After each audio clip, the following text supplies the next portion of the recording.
I'm not gonna lie, I made this video about like a week and a half ago, maybe 2 weeks ago, and then just never published it. So we're back anyway, and welcome to Nikke. Now, I have been, honestly, I've been playing this game more and more often, particularly because I was stuck on Mother Whale. My fucking god, Mother Whale is the absolute worst thing I've ever had to deal with. I've dealt with solo raid bosses. Mother Whale just sucks. I got through it via brute forcing it. I think my squad was like Crown, Leader, Red Hood, Ein, and Modernia, and I just brute forced into breaking the core. But now that I'm past it, I finally unlocked Anomaly Interception, which is a new thing that was added, which is what I really wanted to push into. With that being said, these are my units. I still particularly enjoy someone like Soline. She's still my favorite character. I do want to hyper invest into her regarding overload and getting proper substats. And as of right now, she's not super heavily invested to skill-wise, but she's doing better than Red Hood, who is a character that, despite me having 3 overloads on, and despite being really good, is someone who I just don't like the design or personality of, so I don't want to heavily invest into her.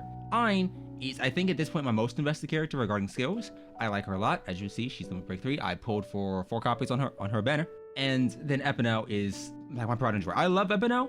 I just wish I had more opportunities to use her. In campaign, I have a lot of opportunities to use her, but she does pale in comparison to something like I guess she pales in comparison to Modernia and Scarlet and so on, but I still use her when I can. Snow White, I've been enjoying a lot more. I want to push her up regarding that level and that power, but it's a bit more difficult because I actually learned how to play that character. She's not very, not necessarily auto unfriendly, but she does require a bit more knowledge and a bit more pre-planning. And my biggest issue with Nikke is that as of right now, the best burst one, or at least the most flexible and universal burst one, is still leader. Don't get me wrong, I have Zoe, I have D-Killer Wife, so my teams are still pretty good regardless of whether or not I have her. And I just got Naga and Tia, but burst 2 wise, I like Polly, she's great, but 40-second cooldown is a bitch. Add me a novel, I like my defaults. I like both. Add me is very cute. I wish she got more skins. I honestly, here's my biggest question. Outside of that, why doesn't Nikke run skins? Like, I don't get me wrong, I recommend you play it, but like, if you do play it, you're not getting the Polly cheerleader skin. And I think that's like a tragedy. I don't understand why. Don't get me wrong, I understand like hypothetically speaking, if a skin is in a costume gacha, then hey, why not just have it be a situation to where you're running the costume gacha, but let's say you don't want the currently on banner skin. Why not just say, hey, you can select a costume gacha skin from this one or any of the previous ones, and just have that be a consistent thing. People can collect the costumes they previously wanted. Mission passes are an entirely separate matter. I particularly loved the Snow White with the wolf skin that was available in the mission pass during Crown's banner. But the problem is, I didn't have Snow White, and because she's a pilgrim, I couldn't guarantee I would ever get her.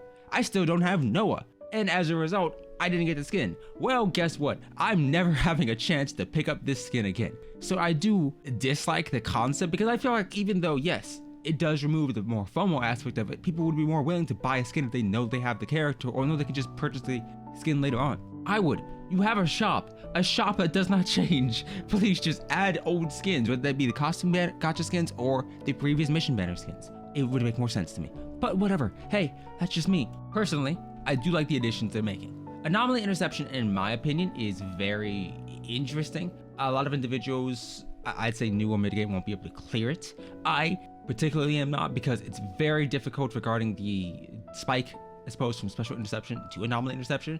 And even though there are some bosses that my group or my teams are more geared against, like something like Mirror Container here for gloves, not for anything else. And I haven't fought some of these before, so, or at least I don't remember it because I autoed it most likely, but it's very interesting. I do like the concept. I do feel like, yes, the rewards are improved and they're great. I just feel like in this instance, or at least when you push into things like this, I wish they upped not necessarily the drop rates. Actually, yeah, no, I suppose the drop rates. I do feel like this is nice because the rewards you're getting are just better objectively than what you would have gotten beforehand. But I don't think the rewards themselves really fix a lot of the inherent issues Nikke already has with gearing. Don't get me wrong, I think that the custom lock system is quite cool. It allows you to lock something without having to use a custom module. It's great. And I do like the custom module boxes. Having a chance to get more and more is wonderful. Gloves, hey, nice. You have to hope for the right manufacturer, but it's better than nothing. Overall, these rewards are better than Stage 9 of Special Interception.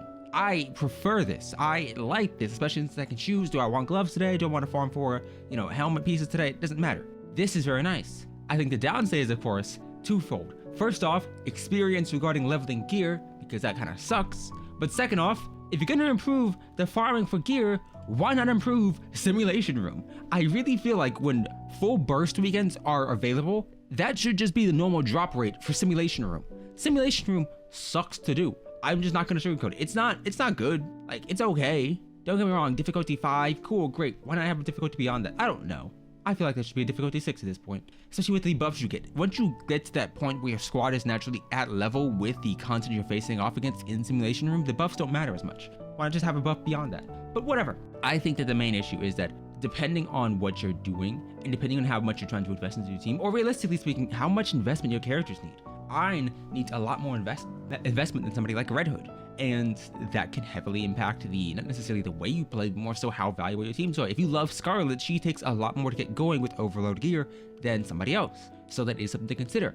And I do think that skill book priority and skill investment priority is important. At the same time, I feel like Simulation Room does not reward you with enough skill books to make upgrading your characters feasible. You already have to play around with the RNG of whether or not the proper code manuals will be available within the arena shop. Why do you have to play around with the hopes and prayers that a full burst day rolls around so you can actually do something with your skills? I don't know. It's kind of weird to me, but that's just me. Now, Nikke has a very odd gearing system. It has a very slow form of progression. I quite like the concept of custom modules and overloading gear. I think skills are just a bit of a bitch because I can't spend any more time getting them and I have to either wait for events or full burst days, but whatever. That's just me. I do want more variety within the abilities Nikke have because I think burst 1s and burst 2s, they're okay. Obviously leader is like the most flexible here and everybody else does have their solid niche, but I want more options in that regard. I think that burst 3s are very dependent on their actually bursting. I don't think there are as many burst 3s that really work as just sub DPSs without having to burst. So instead of considering, oh, are you built? What type of damage do you do? Are you a machine gun user? Do you have AoE? Yada yada. I have to consider what is your burst and will I use it? If I don't use it, are you good? The answer usually is no.